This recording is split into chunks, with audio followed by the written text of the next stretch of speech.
Alonfor sistemi nedir? Eğer siz ağzınızda bütün dişlerinizi çektirmişsinizsə ve tam çıxan lövhəli protezlerden istifadə edirsinizsə ve bu protezleriniz rahat değilse, sizi narahat edirsə, çeynəyə bilmirsiniz, danışanda çətinlik çəkirsiniz, proteziniz tərpənir, çıxır ve size əziyyət verirsə, bu zaman Alonfor sistemi ilə bu problemi aradan qaldırmaq mümkündür. Əvvəllər tək çənə üçün 6, 8, 10, hətta daha çox implantdan istifadə edərək çıxmayan sabit dişler düzeldirdik. Ama artık Alonfor sistemi ile daha az implantla adından da görüldüğü kimi 4 implant üzerinde çıkmayan sabit dişler düzeltmek mümkündür.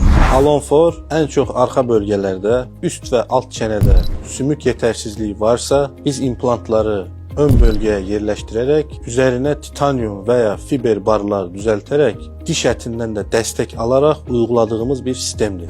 Alonfor'un üstünlüğü nedir? Normalde implantlar sadece kemikten destek alır. Yani implant yapıldığı zaman çiğneme gücü sadece implanta ötürülür. Alonfor sisteminde ise düzeltilmiş bar sayesinde ve protezin özelliği sayesinde çiğneme zamanı təzyiq hem implanta hem de diş etine ötürülür. Böylelikle Alonfor sayesinde daha az implantla sabit çıkmayan dişler düzeltmek artık mümkündür. Ben sizin stomatologunuz Doktor Mesut Murat.